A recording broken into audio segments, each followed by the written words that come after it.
there, welcome to the Teeny Tinkers channel. I make ball jointed doll and craft related content. Today is maybe the final video in the Diorama Diaries series.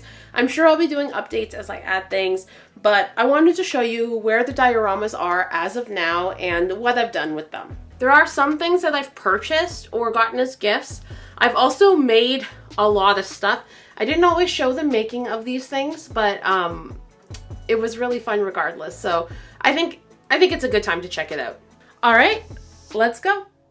All right, so we start off this journey in the living room. I had made these little pottery things from polymer clay. I was really inspired by the Danish pastel style things.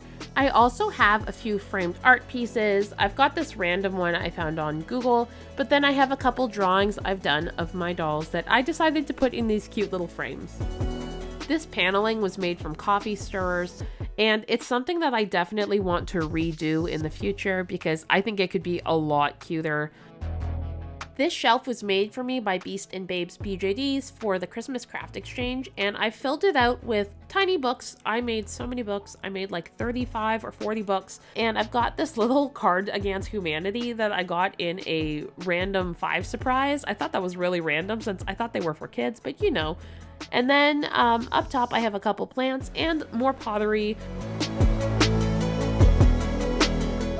I knitted this little throw blanket for this couch that was also made for me by Beast and Babes BJD, and honestly, thank goodness for her because my Taobao couches ended up being a huge bust. Also, I'm sure you remember that these walls were white. I thought it was too white, so I went in and painted everything green, and I added this green panel artwork. I think I'm gonna make this bigger and gloss it, and I think it would look better.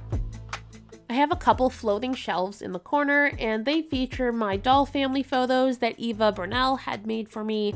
We did miss last year, and that's fully my fault because I forgot to take a doll family photo, but I was in the middle of selling, so I wasn't sure who was going to still be in my doll family. I've added some plants and candles and little knickknacks around it. Plants, knickknacks, including some more little Danish pastel inspired pottery and this kind of too small PlayStation 1. Alright, on to Luna's bedroom. I have an unfinished cat tree first and foremost. I think I made it too small and I'm gonna have to remake it, but I also think I broke my glue gun, so we'll see how that goes. I found this dresser at a thrift store. Thrift stores are amazing for finding tiny furniture, guys. You just have to paint them, basically. And then up top, I have, again, some more little Danish pastel pottery, a little candle, a bunny, a plant. I have to say though, I'm really happy with all these little polymer clay pieces. I think they look really cute together, and they were a lot of fun to make. I even have more up top on the top floating shelf. Pretty much all the art in my diorama is actually tiny versions of art pieces I've purchased from other artists. These, for example, are from Shelby DeGarmo. She's a really awesome pastel artist. I love her stuff. It's so cool. These posters are just stickers I had laying around. Some are from Etsy, and then there's one of Raven in the top. These doors are also on my eventual redo list because I think I could make them out of wood and they wouldn't have all these creases. There's also this little bitty macrame that I made, oh gosh, like 2 years ago, a year ago, and had in my original Billy bookcase diorama. This end table and pretty much everything on it was also from the original diorama, which I think is fun because it's like they moved into a new house. I upcycled the bed and made pretty much all the bedding for this, except for this crochet blanket at the end, which was made for me as a gift. And I got the kitty cat from Miracle Fox Creations, although I'm not sure if they're still making them, but she is quite cute. Alright, time for the walk-in closet. This mirror is meant to be actually a people sideboard mirror or something you put on a table, but I thought it made a beautiful full-length mirror. I got it off Amazon. I love it a lot. As well, you might be able to notice that I redid the shelves in the closet. The shelving was too wide for the scale, so I basically doubled the amount of shelves and added hooks in between, as well as kind of a shelf up top, so all of the little bins and stuff can be stored up top. I have way more room to hang up clothes and put things like bags and shoes now, and I think it just looks better in general. It just looks more realistic, more to scale, and there's more stuff in it, which just makes me super happy.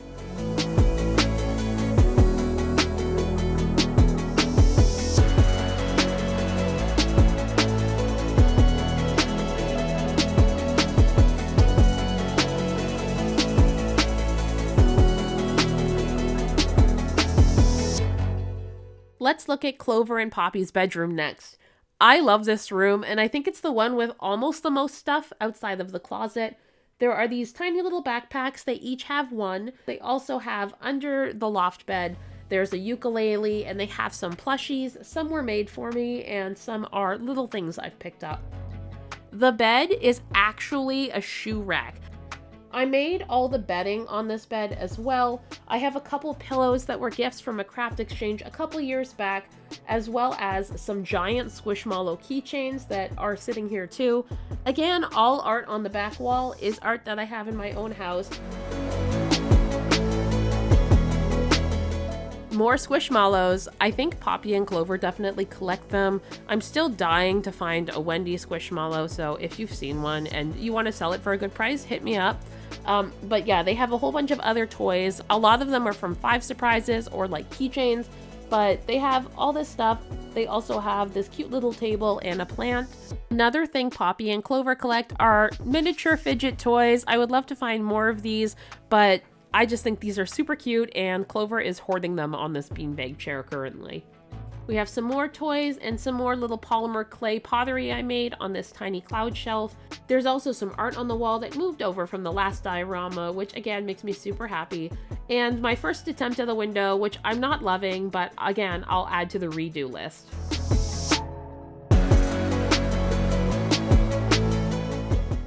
Everybody, just taking a quick break because it is time for Doll of the Week, and this week's doll is this hollow from Eva Bernal. She has done her in this super cool, like, glow-in-the-dark space girl look that I think is just actually so cool and I really love. Thank you, Eva, for sharing these photos. If you would like your doll to be featured for Doll of the Week, don't forget to share it on Instagram using the hashtag TeenyTinkers or TeenyTinkersDolls, or tag me at TeenyTinkers. Okay, back to the video. Alright, let's check out my tiny office. Eventually I want to make a mini-me doll to put in here, but for now let's look at the decor. So I have this tiny version of the IKEA dollhouse shelf that was sculpted by my husband actually, and it's filled with these little minifigures because in my actual one I have a whole bunch of like Pop Mart type figures.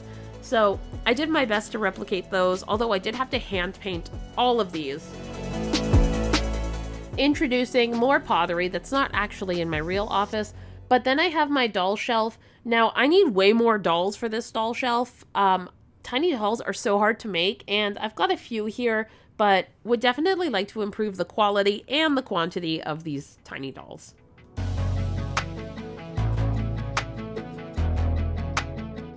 I have a tiny version of my desk here, which is 150% neither than my real desk has and will ever be. I would definitely like to get more knickknacks, including like a pen holder and a tiny label printer that I could leave on my desk. I think would make it look more like my desk, but it is super cute. I also have a miniature version of the art wall I have in my own office of art of my dolls that people have made. I think these are really cute. I don't have all of them up here, but I do plan on putting more up soon. I got a bit creative here because I haven't put in my pretend dioramas the way I want to. So I definitely have some cork boards and some more art that isn't really present in my actual office, but I didn't want to leave the wall blank until I got that done. I think making the tiny diorama is going to be a whole little project itself, so I'm kind of saving some energy for that.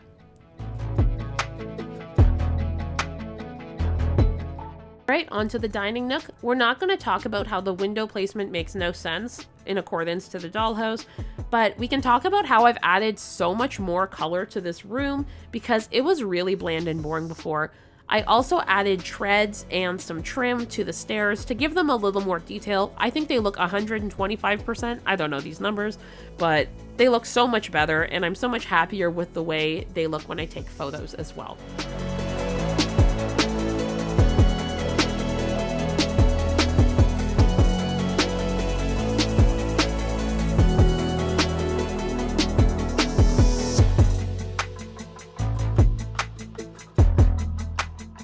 The pink wall and these little cutouts were done with contact paper, and also the table is a cake stand. Doll tables were like $30 to $40 and a cake stand was $20, so your girl made a choice, and I think it actually looks pretty good. I also have a plant here, and then under the stairs there's currently just this weird little shelf I made with some plates. I really need something better to put in here that would look better. But yeah, that's all 6 rooms, and here's what it looks like when my office lights are off and the diorama lights are on. I think it's super cozy and cute.